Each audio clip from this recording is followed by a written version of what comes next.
어떤 교회에는 처음 오신 분들에게는 친숙하지 않은 용어들이 있습니다. 재림교회도 마찬가지입니다. 아마 재림교회 입교한 초신자분들에게 가장 익숙하지 않은 생소한 용어 중 하나가 예언의 신이 아닐까 생각합니다. 이 예언의 신이란 표현은 예언의 영을 통하여 주어진 엘렌 화이트의 저술을 통칭하는 일종의 대명사입니다. 그래서 예언의 신과 관련해서 예언의 신이란 무엇이며 엘렌 화이트는 누구인가?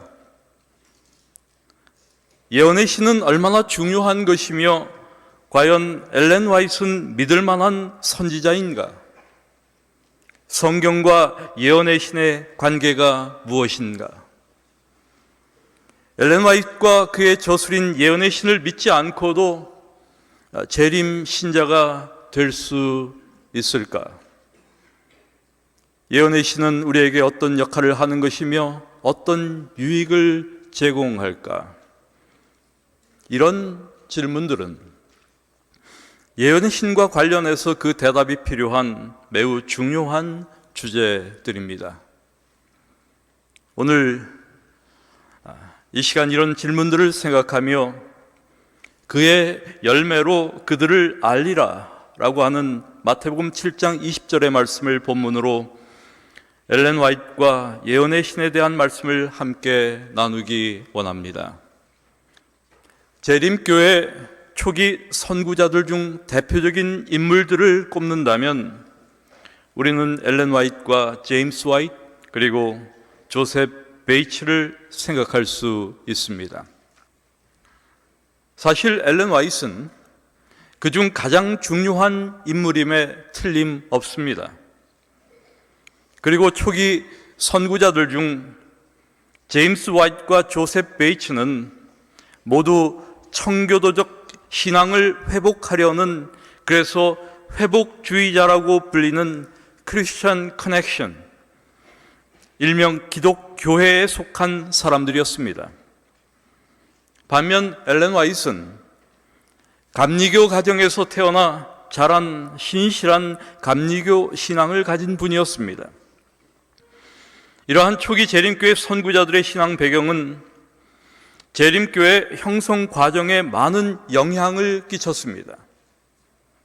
특별히 재림교회 초기에 반신조주의, 반조직주의 정신은 이러한 선구자들의 회복주의 신앙 배경 때문이었습니다. 검소함과 소박함을 강조하는 재림교회 생활 방식 역시 이들의 청교도적 전통의 영향이라 할 수 있습니다. 그렇다면 엘렌 화이트는 어떤 분일까? 재림교회는 하나님께서 예언의 은사를 엘렌 화이트에게 주심으로 그분을 통하여 교회를 위한 중요한 기별을 주셨다고 믿습니다. 우리는 하나님께서 신자들의 지도와 안위를 위하여, 교회의 영적 유익을 위하여 그분을 통하여 기별을 주셨다고 믿는 것입니다. 그렇다면 왜 우리는 그렇게 생각할까?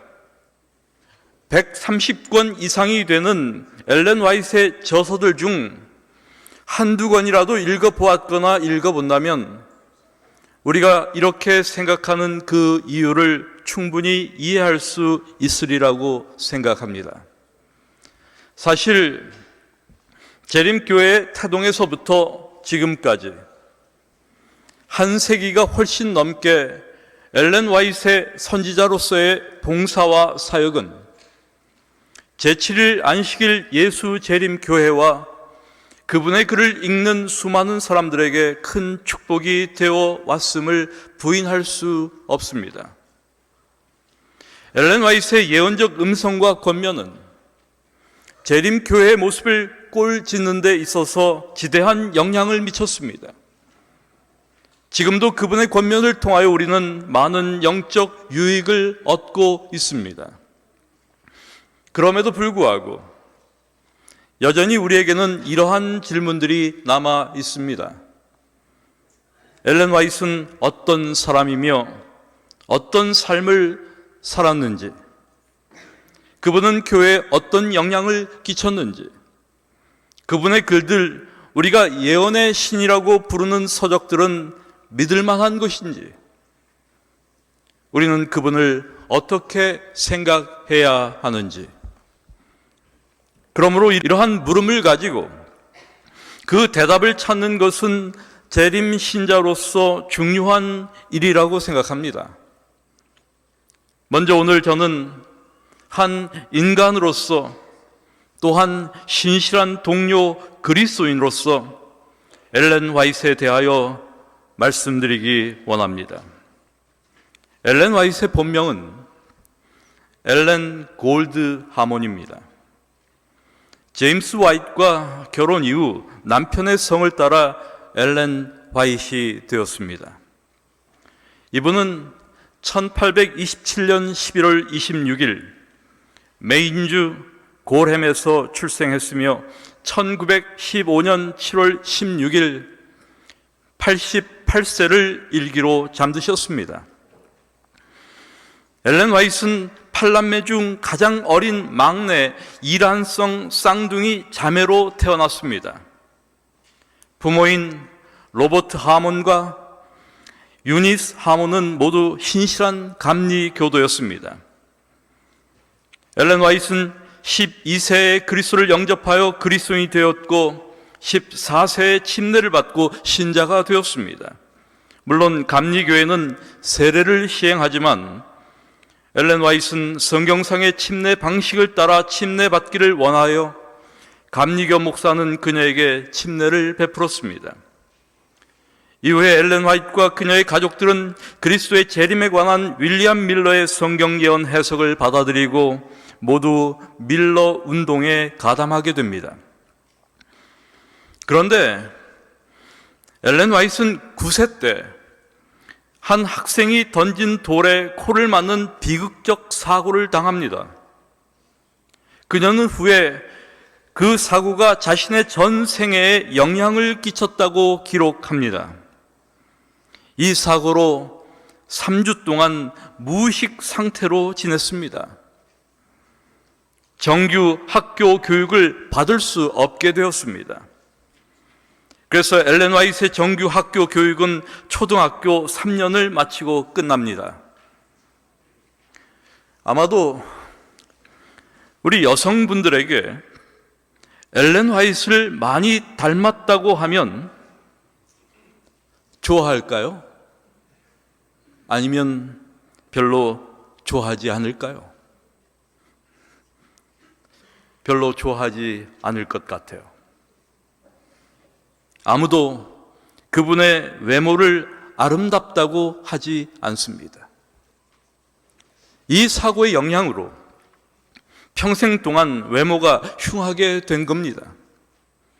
우리는 엘렌 화이트의 부르심을 통해서 하나님은 외모로 혹은 교육의 정도에 따라 그리고 성별에 따라 그분의 종을 선택하거나 부르시지 않음을 알게 됩니다. 하나님은 외모와 상관없이, 교육의 정도와 관계없이 남자나 여자나 막론하고 누구든지 부르심을 기억해야 합니다. 밀러의 재림운동에 가담했던 엘렌 화이트 역시 윌리엄 밀러와 다른 5만 명 이상의 그리스도인들과 마찬가지로 1844년 10월 22일에 대실망을 경험했습니다. 다니엘 8장 14절에 2300주야까지니 그때 성소가 정결하게 되리라는 예언에 대한 잘못된 해석으로 기대했던 예수님께서 오시지 않음으로 인한 대실망을 많은 밀러주의자들이 경험한 것입니다.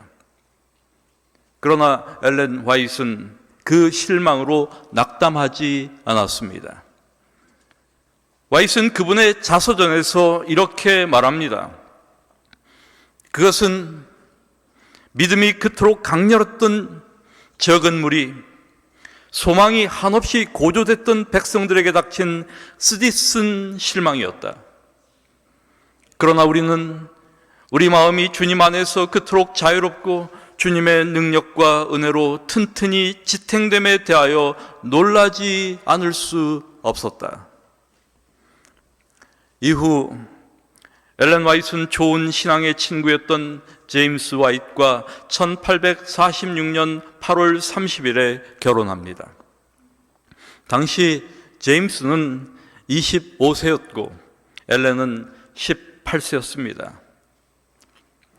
그들은 결혼 이후 얼마 안 되어 조셉 베이츠의 안식일 소책자를 통하여 10계명 중 넷째 계명인 안식일의 중요성을 인식하게 됩니다.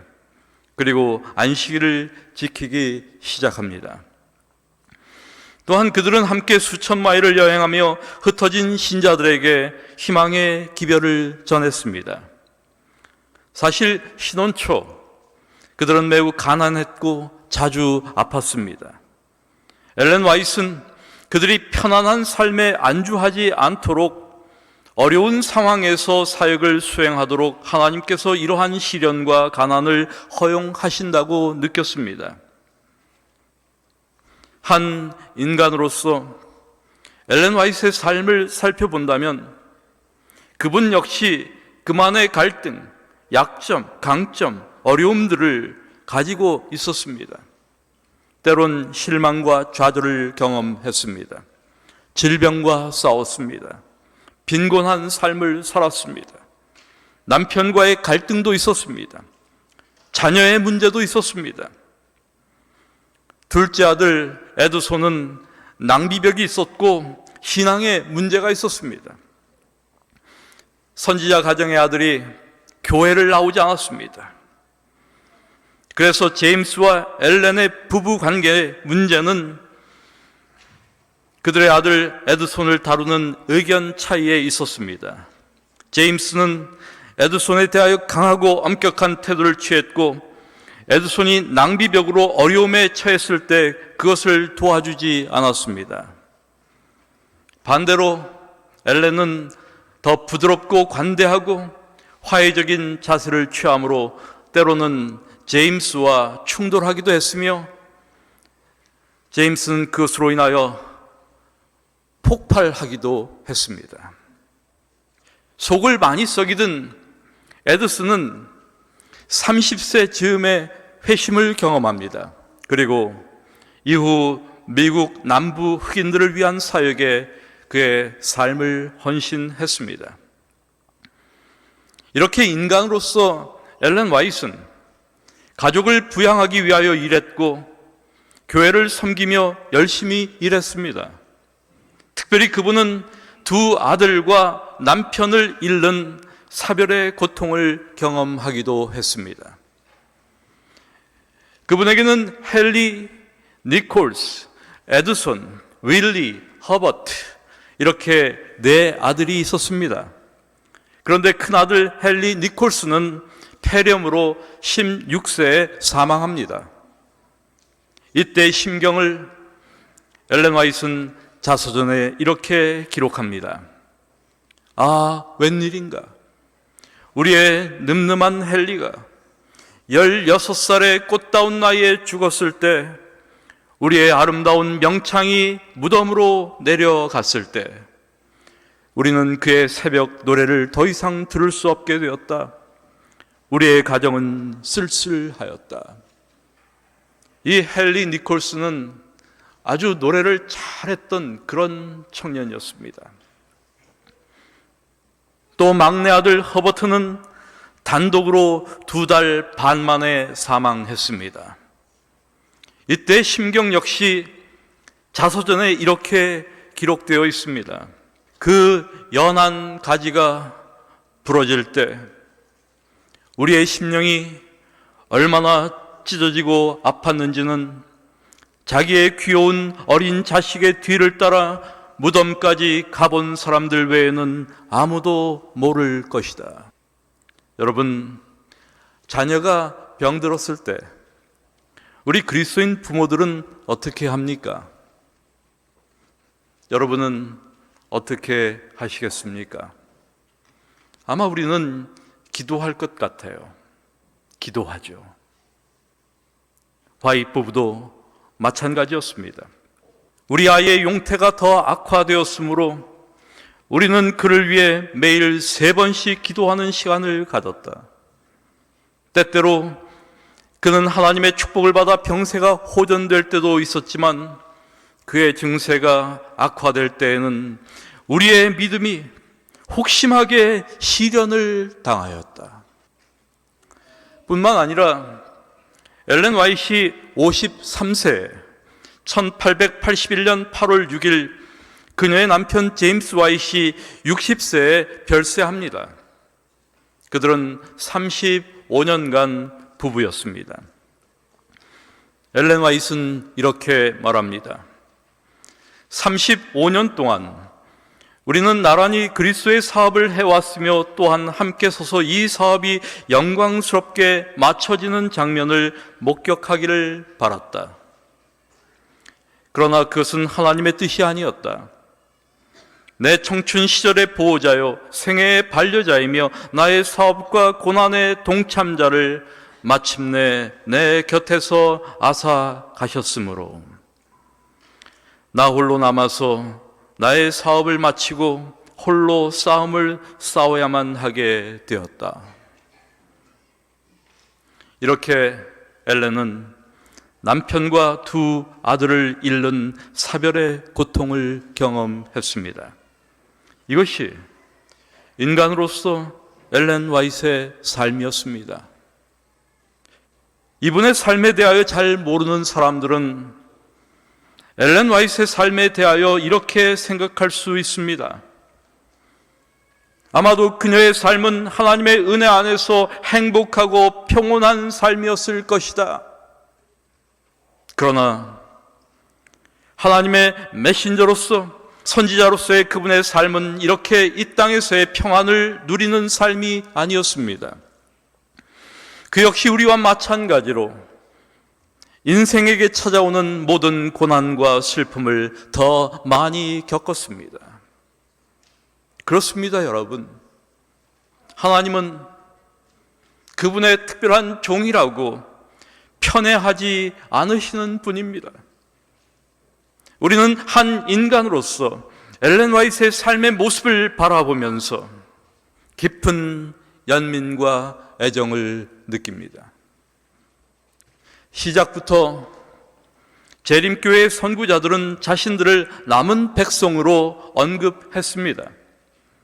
또한 그들은 역사의 물결 속에서 잃어버리거나 버려졌던 성경의 진리들을 회복시키는 것이 예언적 남은 백성으로서 그들에게 부여된 사명이라고 믿었습니다. 그러므로 재림교회는 계시록 12장 17절에 남은 백성을 규정하는 하나님의 계명과 예수의 증거라는 2가지 특징을 통하여 자신의 정체성을 이해하고 있습니다. 또한 재림교인으로서 우리는 안식일 계명을 포함한 하나님의 계명을 지키며 엘렌 화이트의 생애와 사역을 통하여 하나님께서 스스로를 드러내신 예수의 증거를 가지고 있다고 믿는 것입니다. 계시록 12장 17절은 남은 자손의 특징을 이렇게 진술하고 있습니다. 용이 여자에게 분노하여 돌아가서 그 여자의 남은 자손, 곧 하나님의 계명을 지키며 예수의 증거를 가진 자들로 더불어 싸우려고 바다 모래 위에 섰더라. 남은 자손의 특징은 하나님의 계명을 지키며 예수의 증거를 가진 자들이라는 것입니다. 그리고 계시록은 특별히 예수의 증거가 무엇인지를 분명히 우리에게 알려주고 있습니다. 계시록 19장 10절의 말씀을 통해서 내가 그 발 앞에 엎드려 경배하려 하니 그가 나더러 말하기를 나는 너와 및 예수의 증거를 받은 내 형제들과 같이 된 종이니 삼가 그리하지 말고 오직 하나님께 경배하라. 예수의 증거는 대언의 영이라 하더라. 이 말씀을 통하여 예수의 증거란 대언의 영 혹은 예언의 영임을 알려주고 있습니다. 뿐만 아니라 22장 9절의 말씀은 예수의 증거를 받은 자는 선지자라고 하는 사실을 우리에게 알려줍니다. 22장 8절과 9절의 말씀입니다. 이것들을 보고 들은 자는 나 요한이니 내가 듣고 볼 때 이 일을 내게 보이던 천사의 발 앞에 경배하려고 엎드렸더니 저가 내게 말하기를 나는 너와 내 형제 선지자들과 또 이 책의 말을 지키는 자들과 함께 된 종이니 그리하지 말고 오직 하나님께 경배하라 하더라. 이 구절은 19장 10절에 너와 및 예수의 증거를 받은 내 형제들과 같은 말씀을 너와 내 형제 선지자들이라고 말하고 있는 겁니다. 다시 말해서 예수의 증거를 가진 자들은 선지자들이라고 한 것을 분명히 우리에게 말해주는 말씀입니다. 또한 우리는 구약 성경에서 마지막 때에 하나님께서 예언의 선물을 주실 것이라고 하는 약속을 볼 수 있습니다. 요엘 2장 28절부터 31절의 말씀입니다. 그 후에 내가 내 신을 만민에게 부어주리니 너희 자녀들이 장래일을 말할 것이며 너희 늙은이는 꿈을 꾸며 너희 젊은이는 이상을 볼 것이며 그때 내가 또 내 신으로 남종과 여종에게 부어줄 것이며 내가 이적을 하늘과 땅에 베풀리니 곧 피와 불과 연기 기둥이라.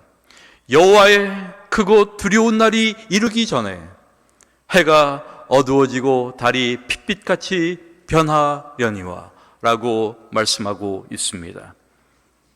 뿐만 아니라 신약 성경에서는 그리스도께서 교회의 여러 직분과 함께 선지자 직분을 주셨음을 확인할 수 있습니다. 에베소 4장 11절의 말씀입니다. 그가 혹은 사도로 혹은 선지자로 혹은 복음 전하는 자로 혹은 목사와 교사로 주셨으니.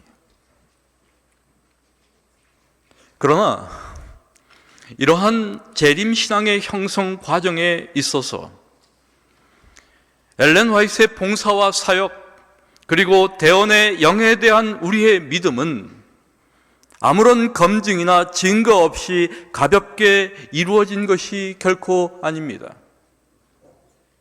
예수님께서는 그리스도의 재림 전에 거짓 그리스도들과 거짓 선지자들이 일어나 큰 표적과 기사를 보여 할 수만 있으면 택하신 자들도 미혹하리라 라는 말씀을 통하여 거짓 선지자들이 일어날 것을 경고하셨습니다.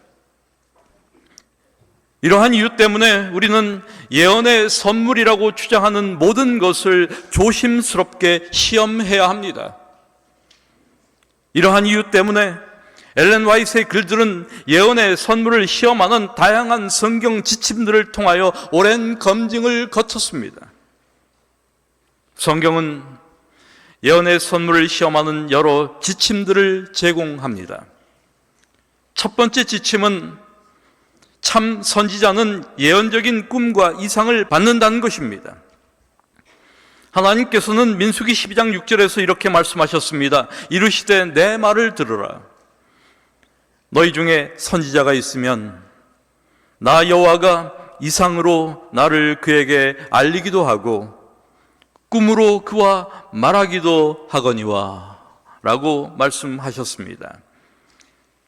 하나님께서는 이상과 꿈을 통하여 선지자와 소통하신다는 것을 말씀하시는 것입니다. 엘렌 화이트는 1844년의 대실망 이후 2달 후에 첫 번째 계시를 받습니다. 그때 엘렌의 나이는 17세였습니다. 이 당시 그녀는 연약하고 건강이 좋지 않았습니다. 포틀랜드에 사는 헤인스 부인의 가정을 방문해서 5 여인들이 가족 예배를 드리며 기도하는 동안 하나님의 능력이 전에 결코 느껴보지 못했던 방법으로 임하며 엘렌 화이트는 첫 번째 이상을 그 자리에서 받습니다. 첫 계시에서 엘렌 화이트는 땅에서부터 높은 곳까지 뻗친 곧고 좁은 길을 보았습니다. 신자들이 예루살렘을 향하여 여행하는 장면이었습니다. 광명한 빛이 뒤에서 저들의 길을 비추었고 천사는 그 빛을 밤중 소리라고 알려주었습니다. 빛을 거절한 자들과 그리스도에게서 눈을 돌린 자들은 그 길에서 어두운 세상으로 떨어지는 장면이었습니다. 그리고 이 첫 계시를 본 한 주 후에 하나님께서 다른 이상을 보여주셨습니다. 이 이상을 통해 그분을 선지자적 사명으로 부르셨습니다. 엘렌 화이트는 그것이 하나님께서 그분을 공중사역으로 부르시는 것임을 인식했습니다. 이러한 부르심이 주어졌을 때 엘렌 화이트는 이렇게 말합니다. 이 일이 처음 내게 주어졌을 때 나는 이 짐을 다른 사람에게 주시도록 주님께 간구하였다. 그 일은 너무 크고 넓고 깊어서 내가 그것을 감당할 수 없다는 두려움이 엄습하였다. 그러나 그분의 성령을 통하여 주님께서는 내게 하도록 맡기신 그 일을 수행할 수 있게 하셨다.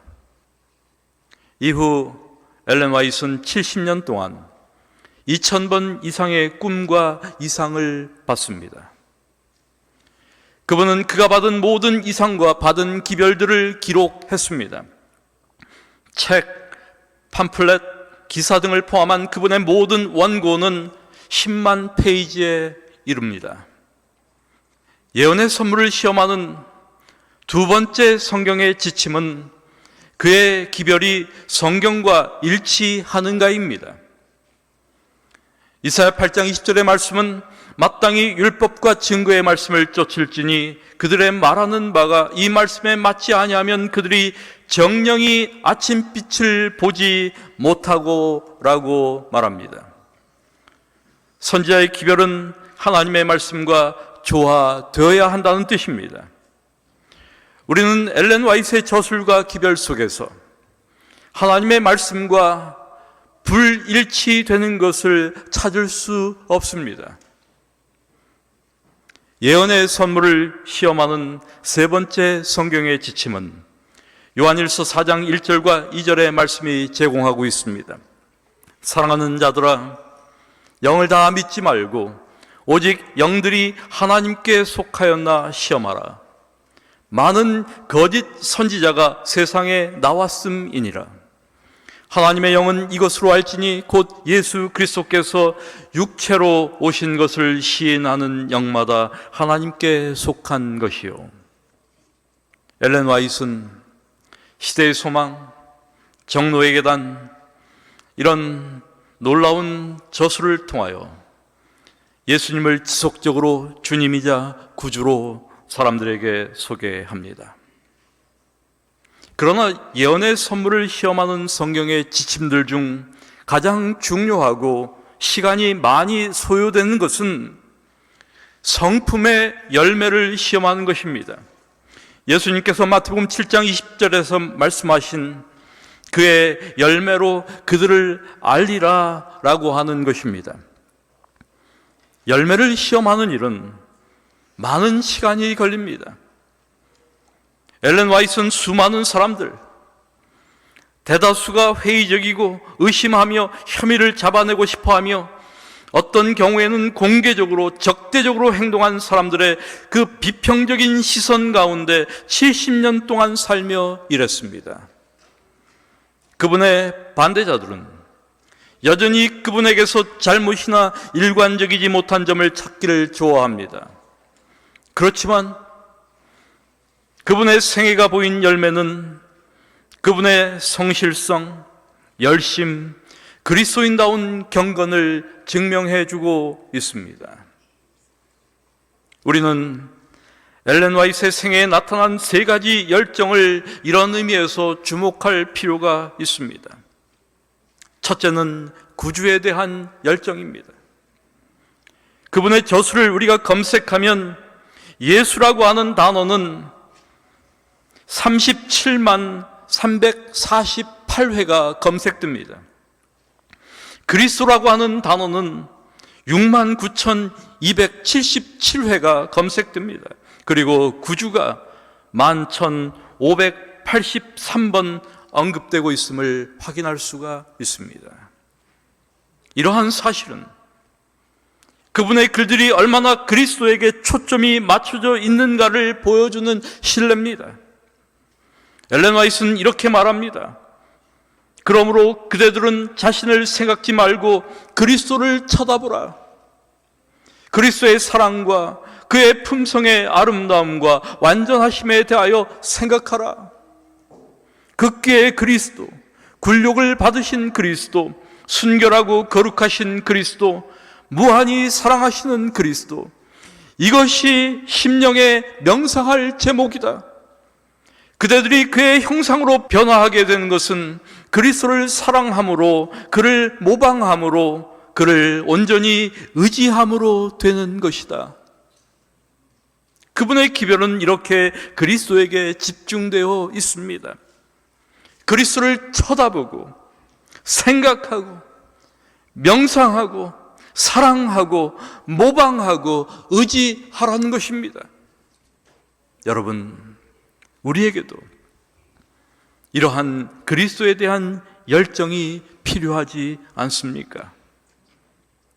그분의 생애에 나타난 두 번째 열정은 하나님의 말씀에 대한 열정입니다. 신조들이 교회를 강하게 지배하던 때 엘렌 화이트는 성경을 믿음과 행동의 유일한 근원으로 삼도록 격려하는 일에 최선을 다하였습니다. 그분은 성경만이 모든 교리의 표준이고 모든 개혁의 기초라는 원칙에 확고하였습니다. 여러분, 성경을 우리 그리스도인 믿음의 유일한 근원으로 삼으라는 그분의 지속적인 권면, 이것은 성경에 대한 믿음이 사라져가는 이 시대에 더욱 의미 있는 권고로 다가옵니다. 그분의 기본적인 사역은 사람들로 하여금 하나님의 말씀으로 인도하는 것이었습니다.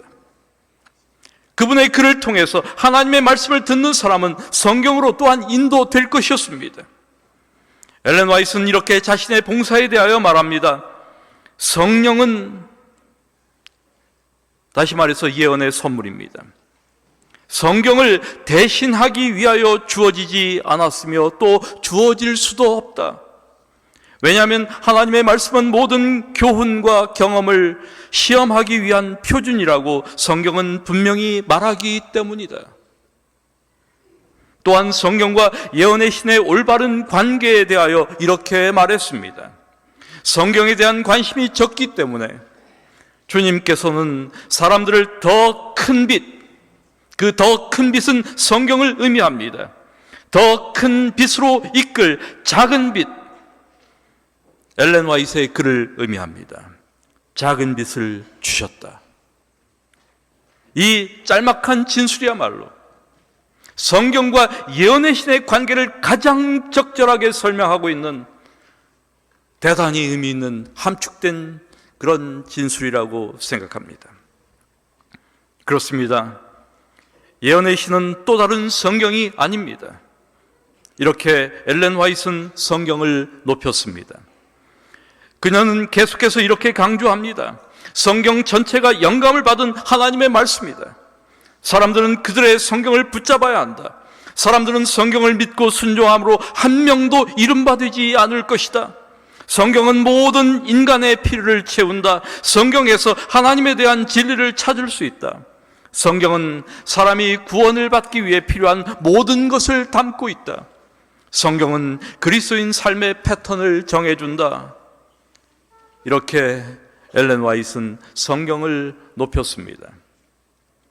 어떤 사람들은 재림교회에 대하여 공격하면서 재림교회는 성경 외에 다른 경전을 가지고 있고 그것을 성경보다 더 중요하게 간주한다고 비난합니다.